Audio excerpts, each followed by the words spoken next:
Já a seguir não perca o segundo trabalho de Hércules, um podcast onde calha para matar saudades da infância. Sérgio e Duarte.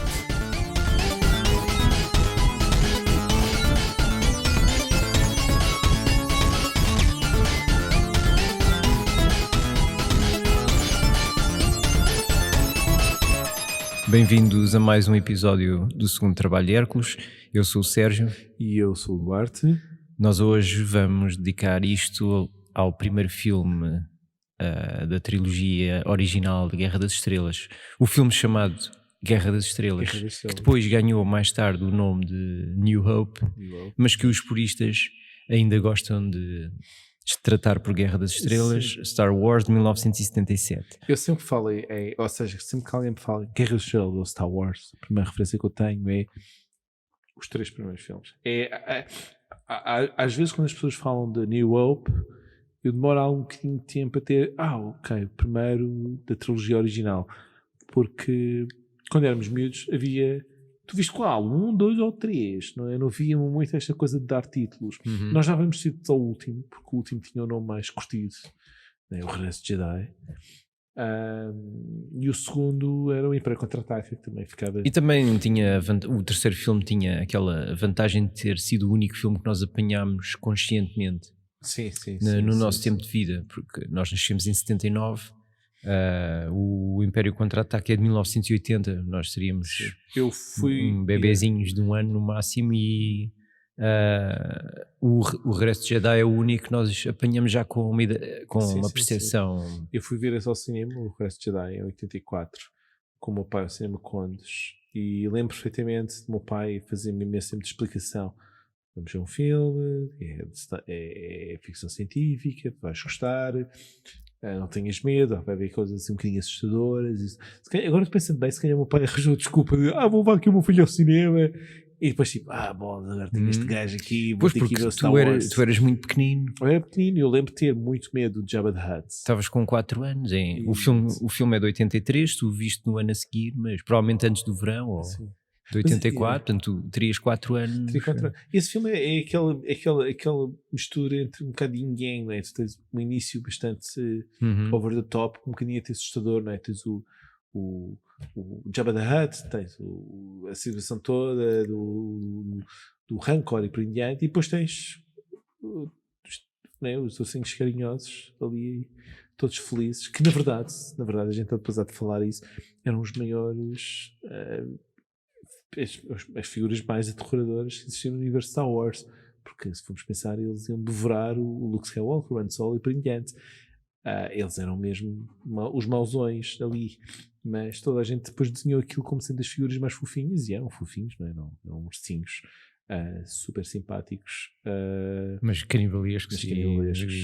Não, porque eles não consumiam uns aos outros, não é? Antropófagos. Exatamente. Mas a razão de hoje que falamos aqui é unicamente a primeiro New Hope, uma nova esperança. Está bem, mas para falar do primeiro filme, nós os dois temos mesmo que passar pelo terceiro, não é? Porque tu tinhas consciência antes de teres entrado na sala de cinema com o teu pai que havia a Guerra das Estrelas? Ou... Não. Zero. Porque eu sei disto? Porque, primeiro não tinha um videogravador, por isso eu não tinha acesso a esses filmes. E lembro perfeitamente de chegar ao recreio na altura do infantário e saber usar a terminação correta de Darth Vader, Sabre de Luz, Jedi. Se não dizia Jedi, dizia Jedis, não é? E os meus amigos na altura da pré-escolar ficavam todos a olhar para mim tipo, este gajo é maluco. Porque eu lembro-me de tipo tem um sabre, tem uma espada de luz, de laser, né? Eu dizia uma espada de laser, e aquilo é super. E lembro-me de fazer os giu, né? Aqueles sons todos com os meus amigos que eram tipo, que é isto? Por isso eu tenho essa noção de ter sido na pré-escolar, e lembro perfeitamente de ir ao Condes ver esse filme e ter muito medo de Jabba the Hutt. E se calhar tive medo mais do Jabba the Hutt, não por ter medo do Jabba the Hutt, mas mais porque o meu pai preparou-me, tipo, tens de ter cuidado, agora vamos ver isto, não há problema, tens medo, podes ficar aqui escondido, podes não fechar os olhos, que podes fazer isto, podes fazer aquilo. E lembro-me de quando apareceu o Jabba the Hutt, eu esconder-me porque tive bastante medo do Jabba. Mas eu lembro de rir-me gargalhado quando o R2D2 dispara para o, como é que é, o Salarius, não é?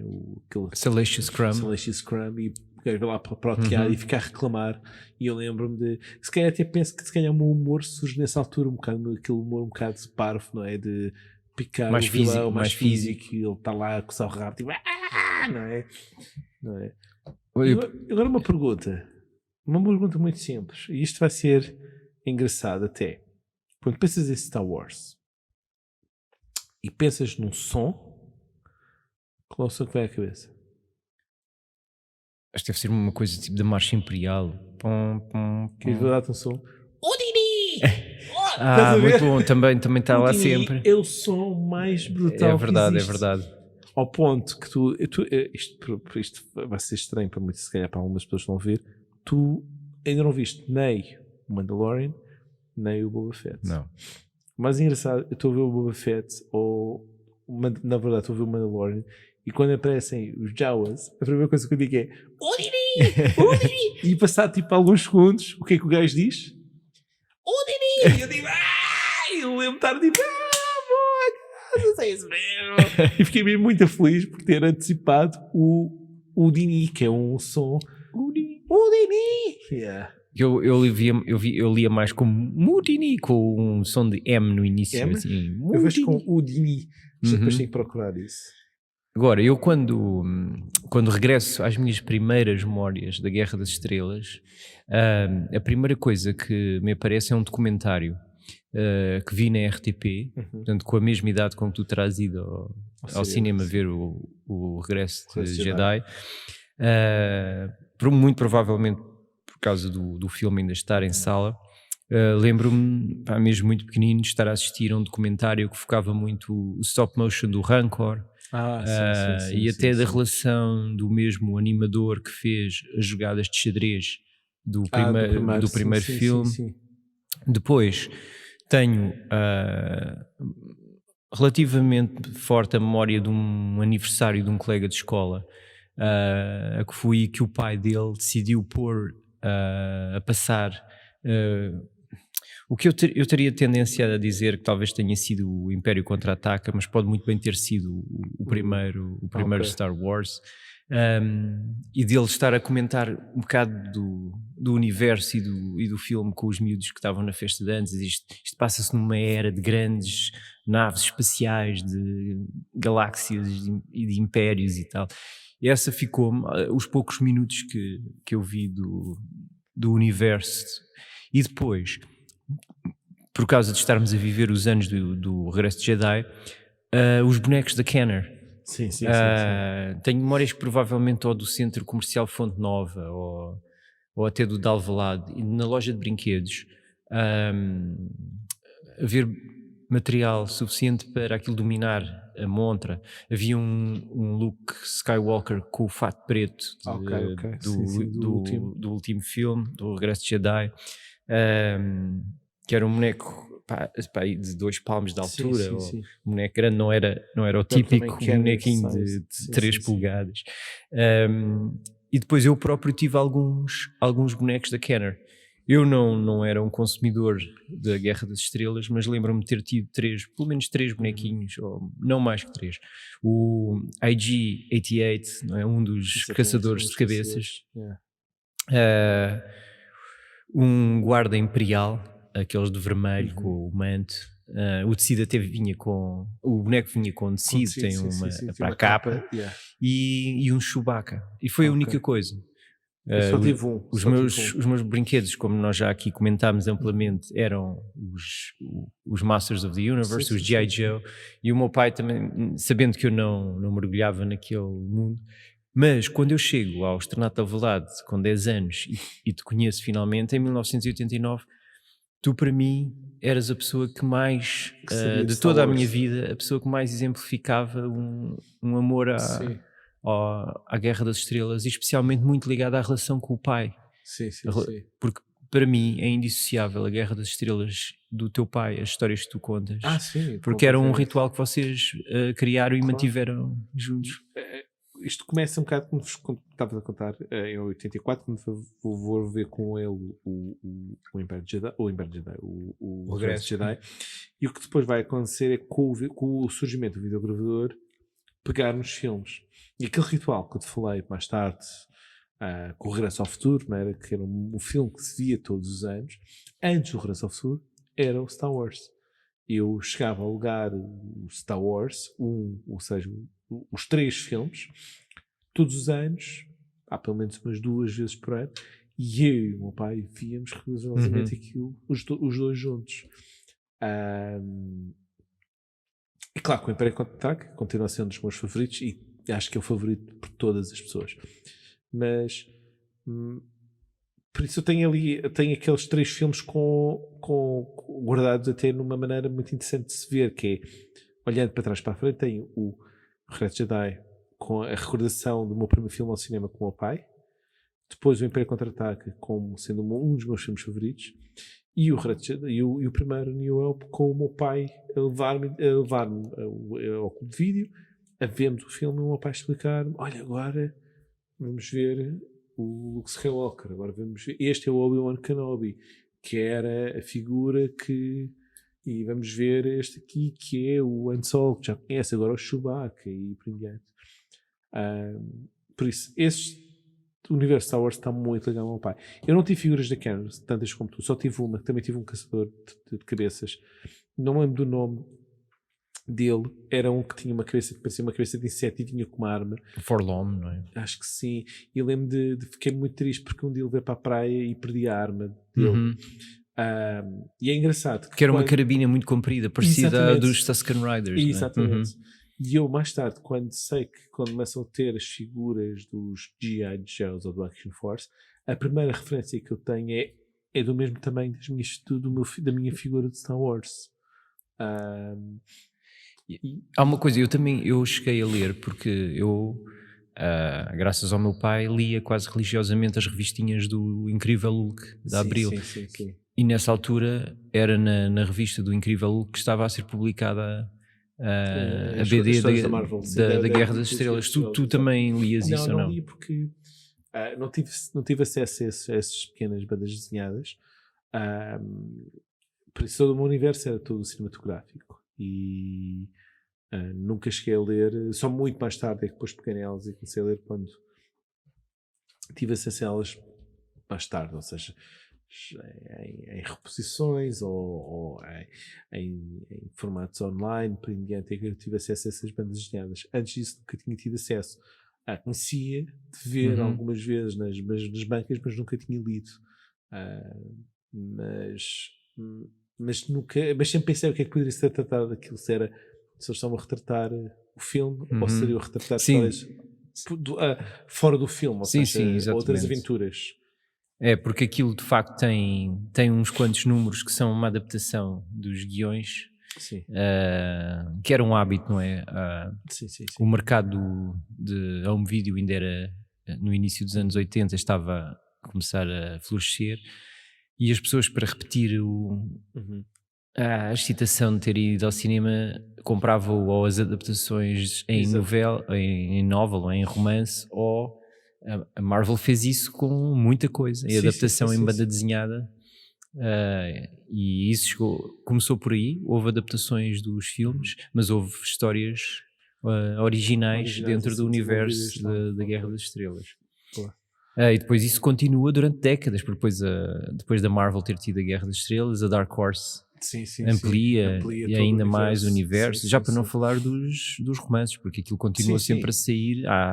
Deve haver milhares. Eu lembro na altura quando comecei a ler em inglês, quando começámos a ir às Stars e isso tudo, eu lembro-me de ficar fascinado por ver armários, mas estantes repletas de histórias, ou seja, novels inteiros, ou seja, livros inteiros, como havia na livraria Ponto de Encontro do Imavis, que tinha.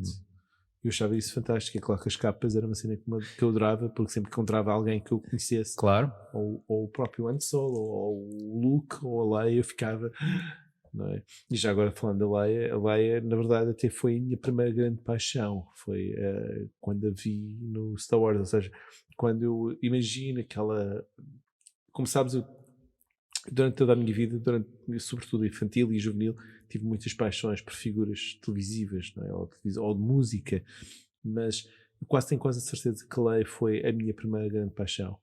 E ao ponto que, como já sabes esta história, não é? Que quando eu vejo nestes novos filmes, fiquei muito, sabes, quase como uma criança ver numa reunião de escola, ver a sua antiga namorada, não é? Ficar tipo a sua antiga paixão. E lembro-me de depois de acompanhar a situação da morte da Leia e isso tudo, da Carrie Fisher, eu ficar bastante selado, bastante triste com a história. E depois quando vou ao cinema, toda aquela cena da Leia Song, eu ficar bastante comovido. E acho que a Leia foi a minha primeira grande paixão. E sempre que vejo os primeiros filmes e que aparece a Leia, eu digo sobre essa cena de sabes, tu também conheces, caramba, tu conheces a Leia logo em trajes menores, porque vais ao cinema ver o Regresso de Jedi e lá está ela feita prisioneira do Palácio de Jabba. Mas o mais engraçado, sabes qual é a sensação que eu tenho de maior carinho com a Leia? Nem sequer é ela vestida com trajes menores. Apesar de eu hoje em dia dizer perfeitamente que há um grande fetiche meu de uma rapariga vestida de Slave Leia e depois um capacete de Stormtrooper. Isso para mim era tipo oh my god! Mas a cena mais carinhosa que eu tenho, eu acho que esse lado também tem assim associado a um bocadinho de carinho especial, é quando ela vai ter com o Han Solo, não é? Com a mascarada de Bounty Hunter, não é? E ela tira e está com aquela voz meio não é? E tira o capacete e diz sou eu Leia, e quando ela tira tem o cabelo mais preso à cabeça, eu fico tão bom, sabes? Fico mesmo super encolhido. Mas já agora diz-se que aquela vestimenta da escrava Leia no Palácio de Jabba é dos momentos dos 3 filmes em que nós mais percebemos as influências da ficção científica clássica para o Lucas, não é? Sim. Aquilo podia ser tirado de uma capa do Prince Carter from Mars, ou do Flash Gordon. Aquilo podia ser uma daquelas pinturas da literatura pulp dos anos 50 e 60. Hoje é bem sabido que o Lucas, quando começou a tentar vender logo no início de 73 ou por aí, a ideia de fazer um épico de ficção científica aos estúdios, ele próprio confessa que não tinha mais do que um ligeiro esboço de uma história Flash Gordon. Exato.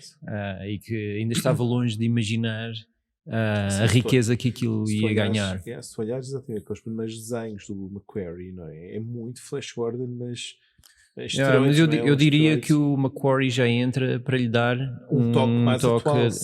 mais enriquecido, mas sim. Na próprios esquemas, sobretudo na parte planetária, não é? Ou seja, da composição dos planetas. E na personagem do Han Solo, por exemplo, era muito Flash Gordon, até aquela espécie de arnês na cabeça e tudo. É verdade. O próprio Darth Vader tem aquela forma de bico. Sim, não é? sim. É verdade. O universo da ficção científica literária recebeu de forma um bocado agridoce o Star Wars, porque um purista da ficção científica não chama ficção científica à Guerra das Estrelas, não é? Sim. É porque não há especulação nenhuma na Guerra das Estrelas acerca do funcionamento, por exemplo, das armas.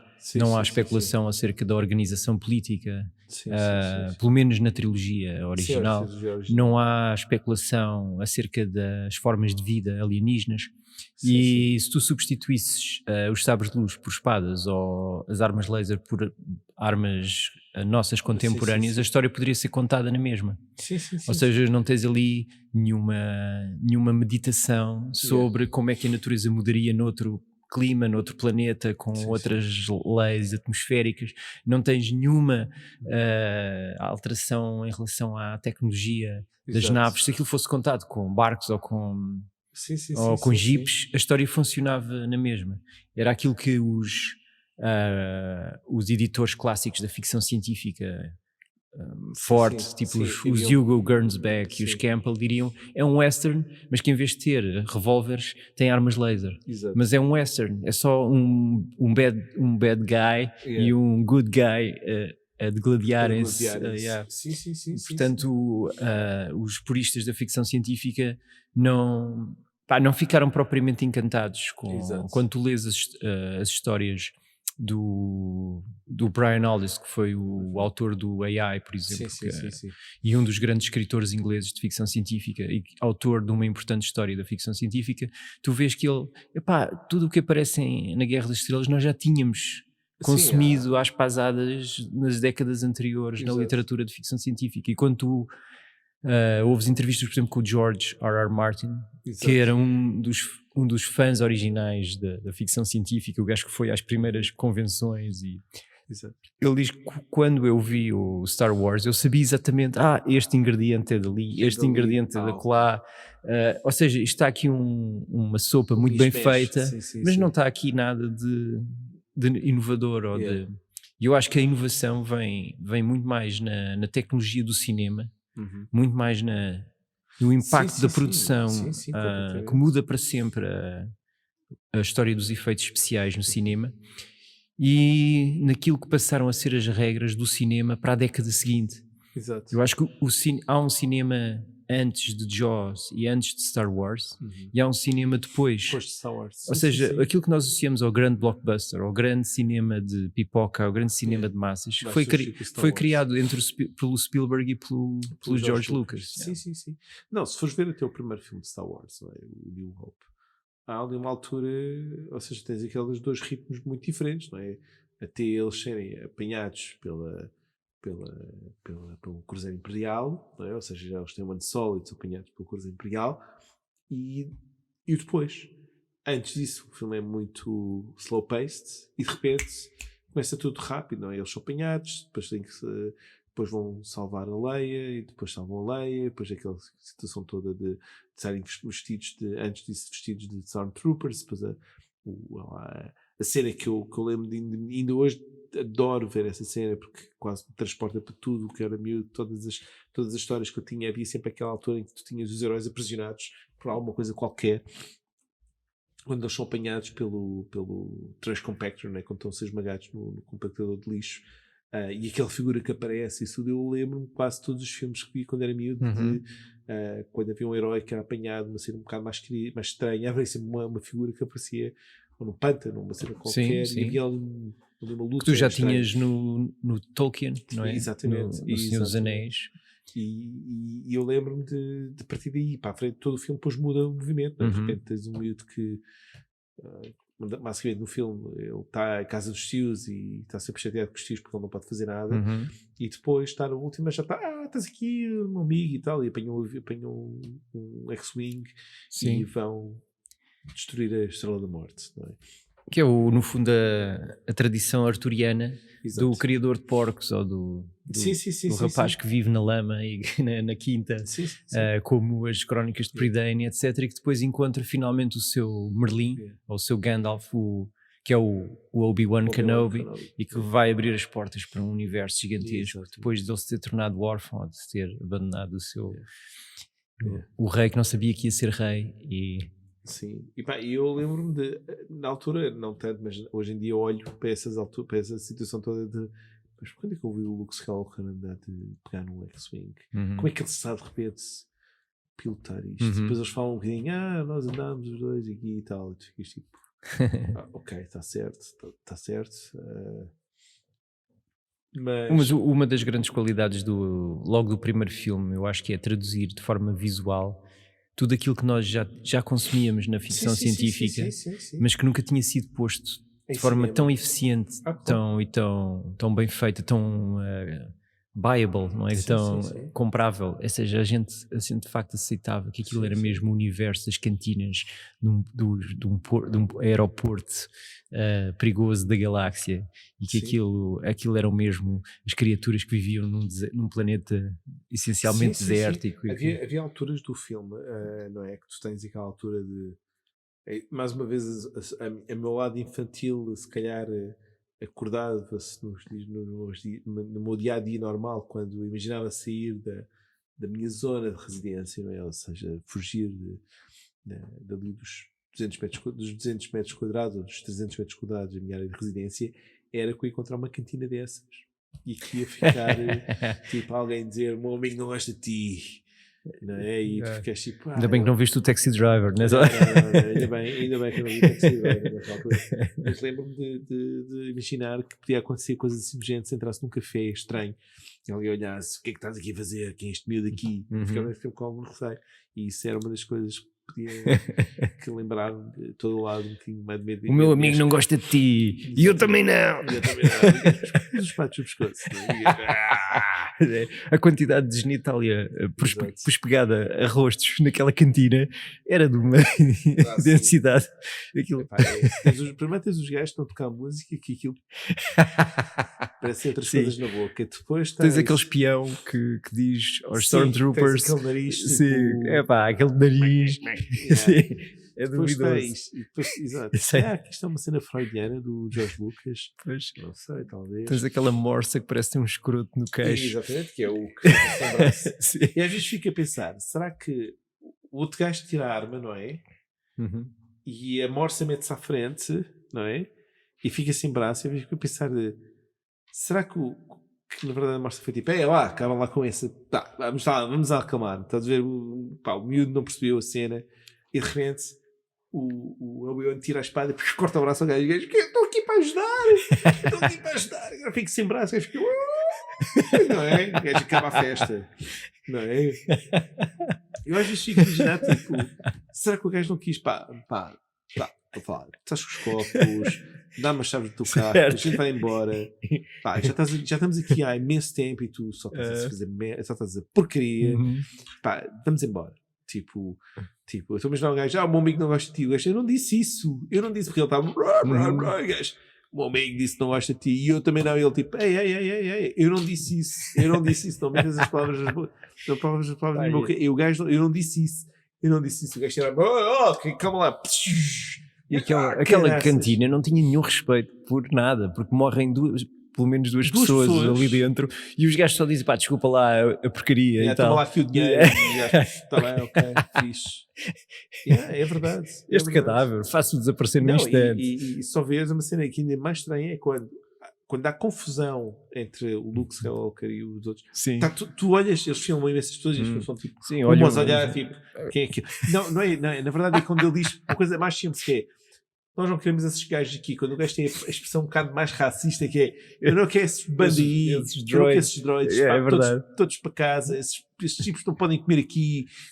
Primeiro não sei o que é que eles podem servir aos droids, tipo, mandem esses tipos embora. E depois é porque eles podiam gravar tipo, o que se passava, têm câmaras e os gajos ficam todos tipo: foda-se estes gajos aqui e tal. Mas os gajos cortam o braço, tipo, matam outros, os gajos tipo: não vimos nada, só vimos uns droids que eram aqui há bocado. Isso é, droids é que é, pá. Droids é que não, isso atinge o limite. E um gajo morrer. Isso é o dia-a-dia normal. Já é uma grande sorte. Tiroteios. Quando vou lá, a minha mulher diz: tem cuidado com os tiroteios. Ele disse: eu sei, vou levar o meu colete. Não é?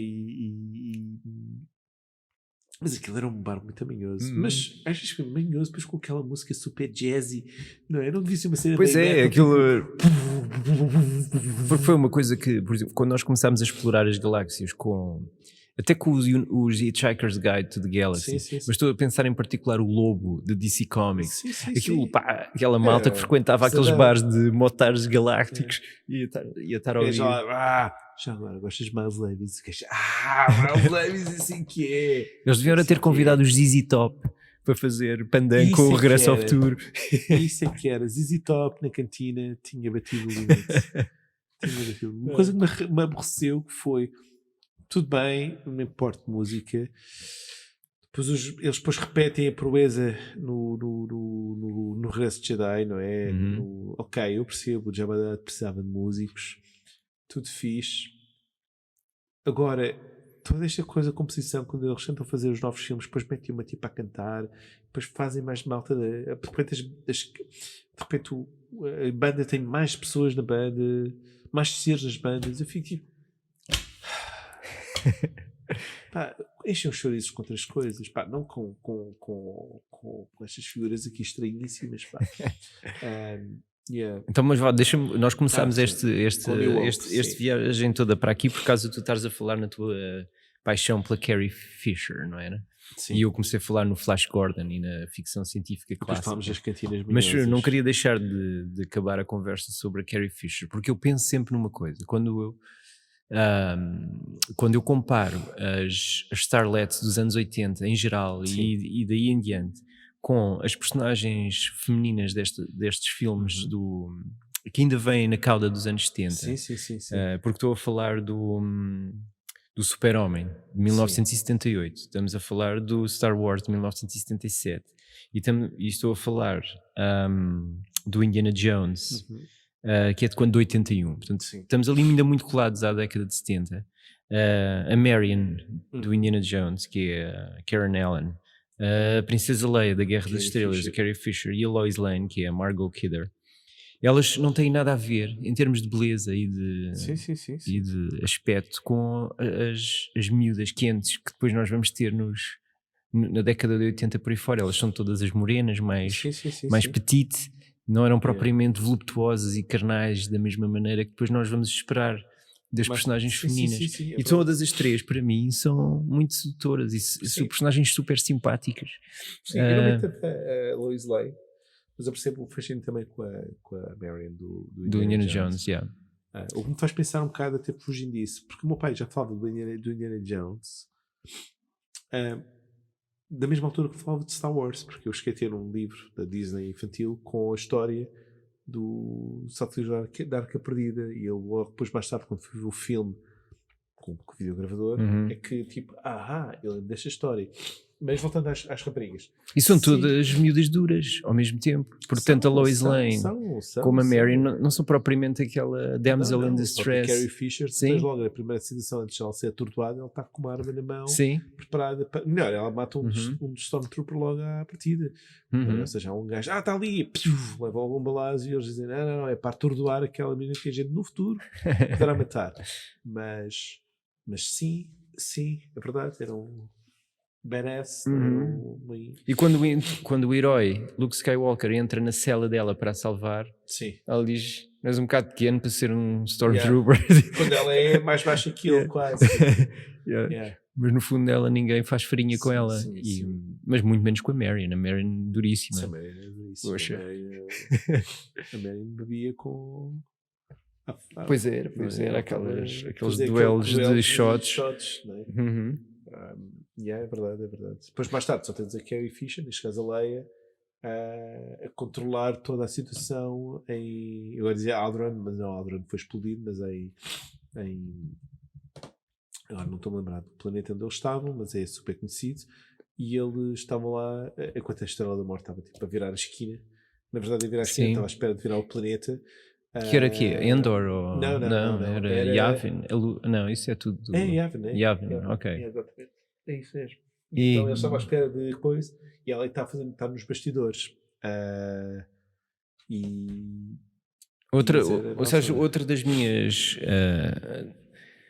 assim, memórias que eu associo, que ligam os nossos pais a esta história, é que o teu pai sempre me apresentou a Guerra das Estrelas e o Jaws, etc. Esta transição para os filmes que finalmente nos libertavam da hard house do cinema dos anos 70, muito intelectual, muito europeu, os Antonionis, os Bergman, e na América os Coppola, os Scorsese, etc. Isso, eu lembro do teu pai ver isso como, finalmente um cinema que a pessoa pode ir e ver sem ser esmagado pelos problemas existenciais. O meu pai diz isso, mas acho que o meu pai foi sempre um grande fã de pipoca, de filme de pipoca. Porque acho que o meu pai durante a sua juventude sempre gostou de cinema e sempre apanhou o cinema, mas apanhava sempre muito o cinema intelectual. Porque em Portugal era inevitável, a seguir ao 25 de Abril e mesmo durante a década de 60 marcelista, o pessoal estava muito intelectualizado e muito empenhado na missão marxista da libertação do ópio do povo, etc. E portanto este cinema pá, dominava Exato. nos cine-estúdios aqui em Portugal e em Lisboa, onde os nossos pais viviam.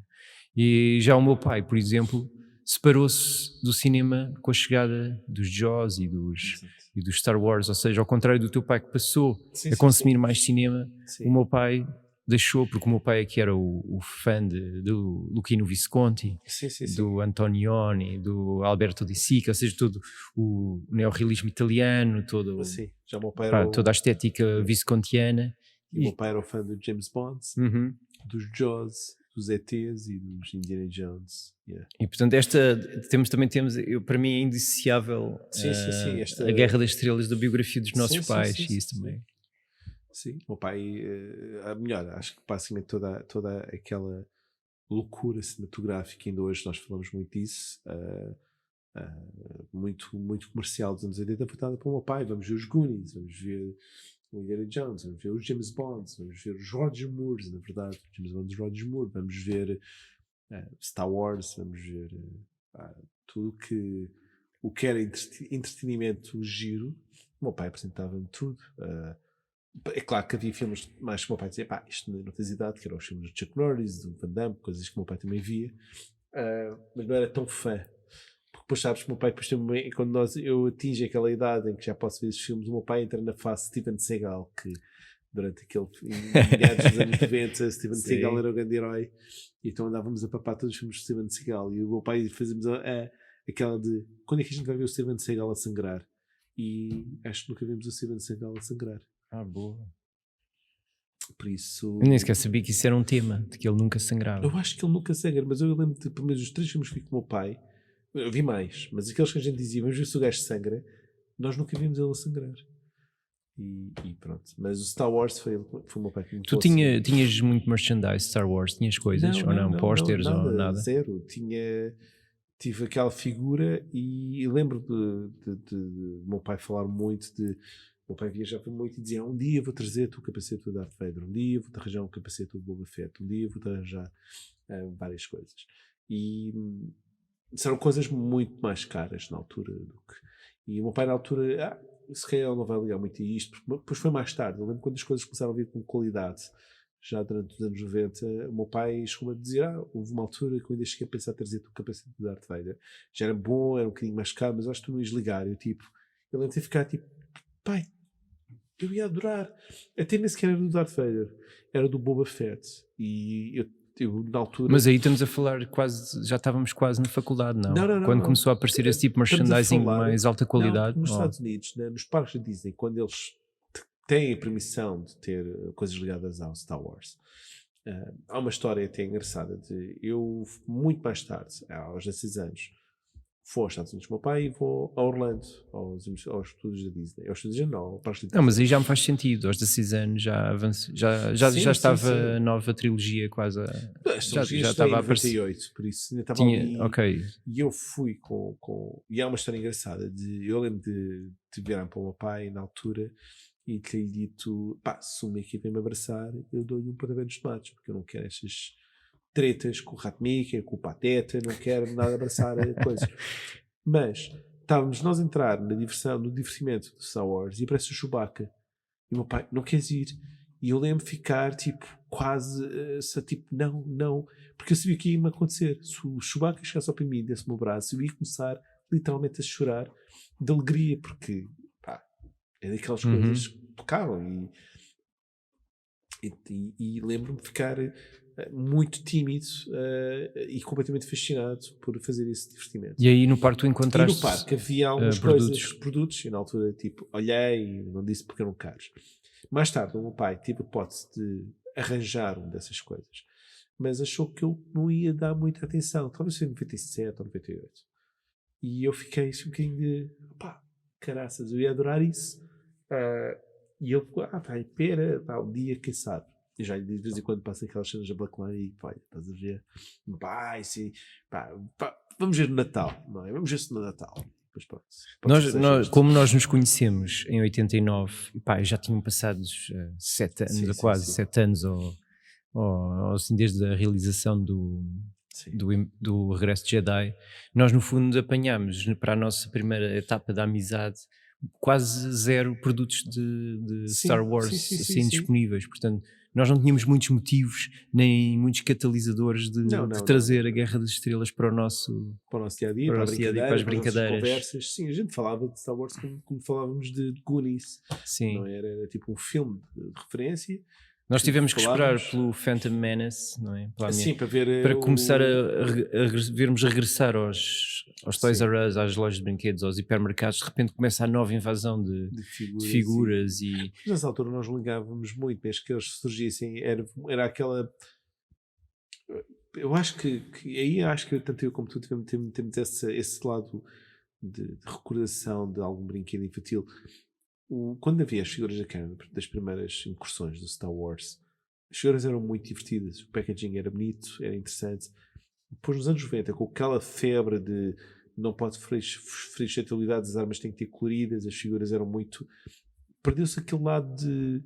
Como nós tínhamos com os G.I. Joes, Action Force, eram packaging com capas com imagens do filme, com imagens...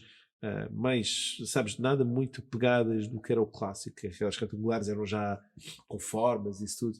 Mas na altura até fiquei assim um bocadinho de... E depois todas as figuras tinham que ter um gimmick qualquer. Esta dispara, este assim, este tem um motor. Este traz uma medalha. Eu ficava, mas eu quero é a figura em si, como não é? E eu lembro, na altura não achava muita piada as figuras do Phantom Menace quando saiu. Mas... Eu devo ter uma opção qualquer para examinar o teu merchandising, porque eu lembro-me farto de me perguntar porque é que tu sendo tão fã da Guerra das Estrelas, e nem é tanto o seres fã, mas até teres mantido uma relação sempre muito emocional e saudosa, e a história com o teu pai e tudo, porque é que tu eu lembro de estar sempre com isto, mas porque é que tu não tens nada da Guerra das Estrelas em tua casa, ou quase nada? Eu acho que a razão é muito simples e espera-se um bocadinho a ser um bocadinho tipo cagão, mas não é nada. Eu gosto de ter coisas com muita qualidade e neste caso gostava de ter uma cópia de um sabre de luz, ou um capacete, ou ter algo mais de alta qualidade, algo que eu não sinta que seja completamente uma boa reprodução do filme. Eu sei que a gente pode falar de marcas como a Kotobukiya, como tu tens, que eram muito boas reproduções, mas eu precisava de um extra, sabes? Ter algo que eu pudesse agarrar e transportar-me para essas aventuras, não é? Segurar um sabre de luz, segurar um capacete e também real, é uma diferença muito grande do que ter uma figura e tipo, ok, tudo bem, tenho esta figura, como tu sabes, tenho o Boba Fett, é muito engraçado, está aqui, ok. Agora, ter um capacete, poder agarrar, pô-lo, um sabre de luz, poder agarrar, virar, tudo isso é uma diferença isso eu gosto, isso eu gostaria de ter. Eu adorava ter. É claro que tu podes dizer, mas se tu podes, claro que eu posso. Há muitas figuras e há muitos sabres de luz bons, mas há aqueles que são cópias completamente reais, com o material idêntico ou mais parecido, por isso o tato é mais real. Essas é que eu gostava de ter. Apesar dos capacetes, hoje em dia os capacetes são preços razoavelmente baratos, mas e a qualidade até hoje em dia já é muito boa. Por isso haverá um ou dois que eu se calhar irei adquirir, mas os sabres é daquelas coisas que nem sequer preciso ter a luz nem nada, só o sabre parado para poder, sabes, acho que isso é das peças que eu gostaria de ter. Isto foi perigoso, Geek Alert. Foi muito, agora foi mesmo muito. Então, apetece-te mais alguma coisa da Guerra das Estrelas ou não? Eu acho que a Guerra das Estrelas é uma coisa interessante que tem a ver com toda a história. Eu hoje em dia vejo e acho piada situações que fico tipo como essa situação do braço, a própria construção da própria Estrela da Morte, ter aquela componente de porque é que eles não colocaram uma proteçãozinha naquela coisinha que é a única, sabes, a peça que poderia destruir, porque é um caminho direto até ao centro da nave. E acho interessante essas falhas que quando tu cresces começas a ver. Sim, o caminho que leva à destruição da Estrela da Morte é talvez o elemento que menos seria provável encontrar num filme hoje em dia. Sim. É talvez o mais flagrante. Ou muito simples, o sítio para desligar um feixe de luz é a cena de podem pessoas morrer, tipo, podes usar o interruptor, ok, deixa-me passar Sim, aqui atrás é verdade, uma tubagem que tem o feixe de tração que Yeah. atraía, abria um Yeah. campo gravitacional que atraía Yeah, cruzadeiros tens de e naves em desligar, direção. tens de desligar Yeah. atrás da É verdade. Tens uma ponte perigosíssima sem rails nem nada Yeah. para lá chegar. Yeah. Com um abismo tremendo lá. E eu percebo que o Obi-Wan era o Obi-Wan e hoje em dia a gente já tem outras histórias do Obi-Wan. Eu gostava imenso se nós tivéssemos aqui um geek mesmo da ficção científica clássica que leu todos os romances e dissesse não, mas é que isso tinha sido levantado do... Havia um arquiteto que sei lá, estão a ver a saga dos Darini, há um episódio de um gajo, está bem. Que ele roda a peça para ser difícil. Não, ok. Depois aquele lado do Obi-Wan poder andar, enquanto eles, por cada curva que eles encontram, estão os Stormtroopers preparados para disparar, o Obi-Wan anda ali tipo ninja, ninguém o vê, ele passa por tudo e desliga tudo e faz tudo. Até encontrar o Darth Vader, tipo, porra. Mas é um filme que eu gosto. Tenho pena, acho que toda a gente tem pena de ok, o Luke ganha uma estrela, o Han Solo ganha uma estrela, mas o Chewbacca não ganha uma estrela, não ganha uma medalha, mas pá. Não há nada para o cão. Ele é apresentado ao Luke Skywalker pelo Obi-Wan a dizer: este é o primeiro imediato de uma nave que nos pode servir. Por isso ele está-lhe a dar uma posição altíssima, tipo, ao capitão, ao comandante, e depois há este tipo que é alto. E ele é tipo. Mas quantos é que eles são? São só dois. São dois. Yeah.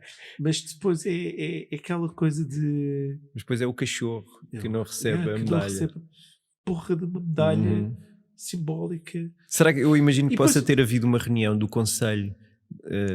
Se que eu seja um bem racista. Em que eles estão a dizer, mas não se vai dar nada àquele peludo. Não quero. Já é uma vergonha. Na verdade, provavelmente aquilo foi tipo: vamos dar medalha.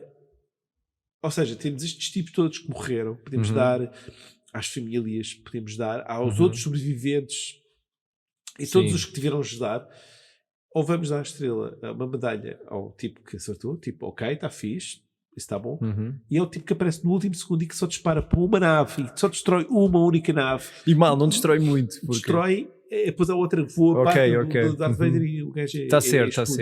É o único trabalho que ele tem. E de repente, vamos dar uma medalha a este tipo que só chegou à última da hora, que ainda por cima não é só isso, ele está com um mata de dinheiro. Mas se calhar foi por isso que eles só deram ao Harrison Ford. Não damos aos dois. Não podemos dar aos dois. Damos uma. Quem é que quer receber? Queres ser tu ou o outro? E provavelmente, e se fores pensar, provavelmente até foi o Chewbacca que disparou. Porque se fores ver... Sim, o outro está a pilotar claro. Sacana do Han Solo. Se calhar foi o Han Solo e disse: vamos dar ao cachorro. Ele: não, o cachorro, que ele não percebe nada do que vocês estão a dizer. Depois vai fazer uma figura estranhíssima. O que ele pode fazer é, quando nós virarmos para agradecer as pessoas, ele pode fazer lá o. Tipo, não é isto só. É mais de Imuma também. O gajo deve estar tipo: já acabou! Sabes? Como é que eu sou? Nunca mais vais vestir o teu pijama de Chewbacca da mesma maneira agora. Exatamente. Vais-te arranjar uma medalha para pôr. E depois todas as equipas, tipo C-3PO, o próprio Artu, o Arturito, não é? Que depois tinha um robô, porque mais tarde se chama de Arturito, que leva toda a informação e toda a cena para ter uma viagem super... Atravessa um planeta desértico, é raptado mais do que uma vez. 0 medalhas, 0. Acho que descobri o meu filme que eu vou odiar para sempre. Obrigado. Eu continuo a adorar, apesar desses erros todos. Mas é isso. Apesar de tudo isso, eu de apontar para mata defeitos, eu continuo a adorar esse filme e continuo a vê-lo, mesmo sabendo todas as alterações. Eu sei que há uma versão, só para acabar, que acho que este é o nosso momento didático do podcast, do episódio de hoje, é verdade. Meus amigos, sabiam que havia para quem... porno? Não é esta? Não era disso que íamos falar. Bolas. Não, é aquela história de que o George Lucas mexe quando lança a nova trilogia, não é? Exato, Do Phantom Menace in the End e os filmes dos anos 70 e 80 voltam às salas de cinema, o George Lucas e o estúdio mexem digitalmente nas cópias, introduzem uma série de elementos que não estavam no filme original, modificam animações que tinham sido feitas de forma analógica e tradicional e que depois passaram a ser geradas por computador. E para quem não suporta essas mexidas todas, um grupo de fãs juntou-se, recolheu todo o material possível, comparou películas de cópias de cinema existentes, fotografia, etc. E reconstruíram da forma mais fiel possível, e em alguns casos até melhorando a qualidade de definição. Tem alta definição, né? Está tudo E em agora HD. isto é altamente pirata, mas quem quiser procurar pela Despecialized Edition, a edição desespecializada, pode ainda hoje ver os filmes tal como, ou o mais perto possível do que eles apareceram em 77 e por aí. Isso é uma boa maneira. Melhor, tanto eu como tu chegámos a ver, e continua a ser para mim uma das... fantástico. Continuo a achar isso fantástico. Então nós devemos de voltar à Guerra das Estrelas. Sim, temos mais dia, menos dia. Não é? E temos pelo menos mais 2 para falar. Disse mais 3, sim, mais 2. Mas depois tu decides se quiseres contar histórias dos mais recentes. Iremos falar isso em breve. Então vamos dar descanso ao Hércules, despedimos-nos aqui. Exatamente. Sigam-nos nas plataformas de podcast e deixem mensagens no Instagram @o segundo trabalho de Hércules, e até ao próximo episódio.